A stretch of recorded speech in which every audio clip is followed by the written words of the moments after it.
The year is 2050, and Africa, a continent once known for its poverty, is now a wealthy and prosperous place. It's best known for making everything from the latest smartphones to furniture and jewelry.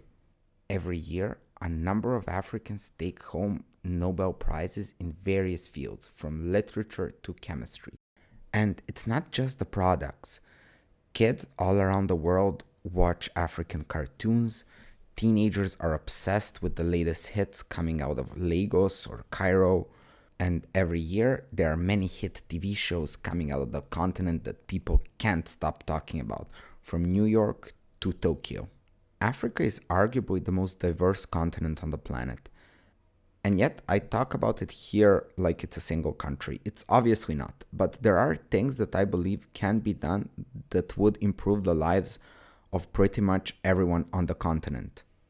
And I do believe that the best future can be achieved through cooperation and trust. Keep in mind that these are not my ideas. I stole them from Africans. It's very European of me, but what can you do? So here's what can be done to improve the lives of billions of people living on the continent. First thing, manufacturing. Basically making a lot of different stuff, from dog costumes to airplane parts. This is great because it creates a lot of jobs, and their wages won't be high at first, but over time, the more factories there are, the more workers are needed, the higher the wages rise. Plus, producing the entire product and exporting it leaves a lot of money in your economy, a lot more than, let's say, shipping a big piece of metal. Manufacturing is the way China got out of poverty. And I believe that if a few things are done right, Africa has even more potential in this regard. Here's why. First, it has a perfect geographic position with access to, well, pretty much all major markets. Americas there, Europe there, Asia there. This makes exports a lot cheaper and easier.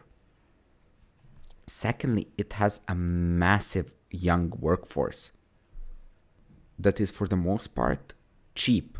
Now, this might sound like a bad thing, but things like that change over time, the more demand there is for jobs. But there is no doubt that having a cheap workforce, like in China some time ago, is a big advantage in attracting investment in your country. And thirdly, it has a lot of natural resources, meaning that factories in Africa can access them cheaply and more stably than in some other places. So far, I've told you that Africa has potential, but what can be done to support manufacturing? Well, there are specific policies that could make a big difference, like making it easier to invest in a country or start a domestic company, or giving more funding for specific educational paths that are necessary in manufacturing, like, for example, mechanical engineers. But that's only the first part, and by itself is not enough. Here's the good or bad news. In order to get the best possible outcome for your economy, you're going to need the cooperation of others. So the second thing necessary is infrastructure. And I'm not talking about creating one good railroad in one country. I'm talking about infrastructure done on a continental scale.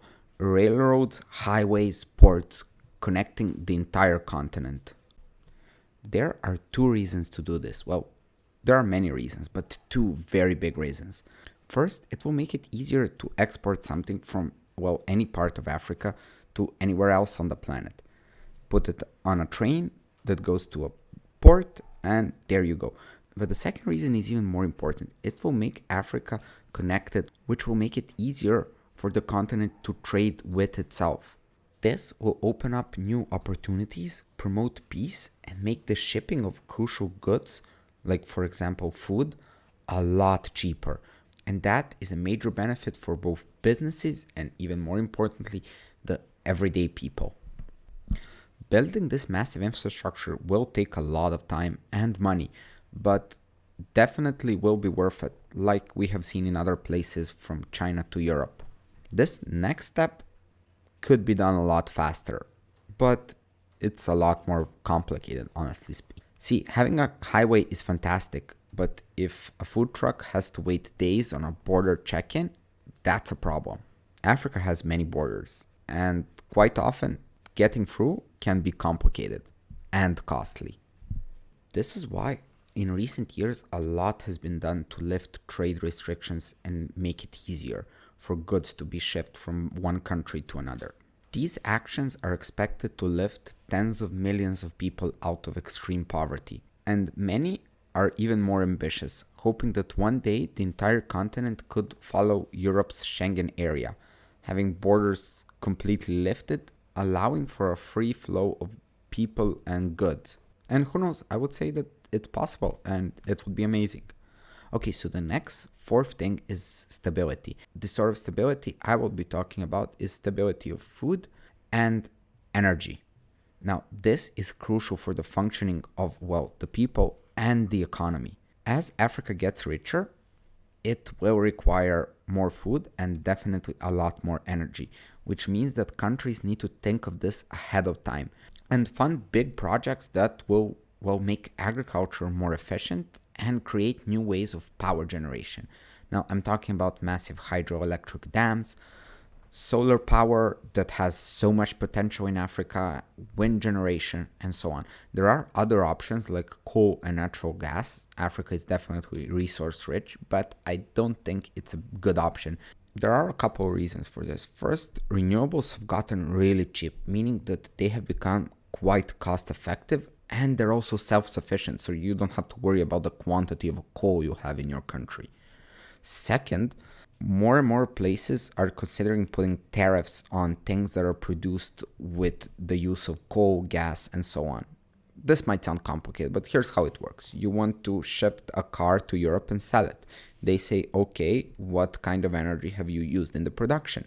You say we've used 40% coal, and they say you get a 10% tariff, meaning it's a lot harder for you to sell your car there. Right now, the European Union is on the forefront of this, but it is believed to be something that is maybe even imminent as a way of incentivizing the use of renewable energy. And probably the most important thing is climate change. If there is one thing that is threatening Africa, it is climate change. So if there isn't a strong reason to contribute to this disaster, then let's just skip the coal. So far, the first four steps have been focused on making sure that African countries grow their economy, which makes sense. A good economy is necessary in order for people to live good lives, but it's not enough. Let me give you an example.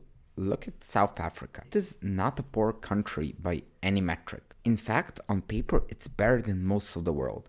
But here's the problem. It's one of the most unequal countries on the planet, meaning that most of the population do not benefit from this wealth. The way I see it, the economy exists to serve the everyday people, not the other way around. So as these countries hopefully get richer, it is necessary for them to have many different policies that will address the rising inequality. This can mean adequate minimum wage that changes every year, parental leave that is paid, affordable education, strong labor and environmental protections, a good pension, and a lot more. All these things are necessary in order to guarantee that the majority of people, the people we actually care about, get to live good and fulfilling lives. Okay, so those are the things that could go great and that could improve the chances of Africa becoming wealthy and prosperous. So, what are the risks? Well, of course, there are risks. I would say that some of the most important are first climate change.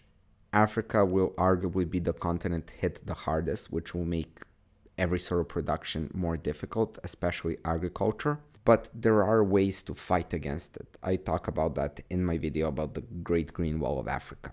It's an amazing project and really interesting to find out more about. If it works, it could save the lives of millions of people. Another risk, as mentioned before, would be that as these countries get richer, wealth stays concentrated in a small amount of people that use it in order to influence politics, in order to then guarantee that they keep all the power and the wealth.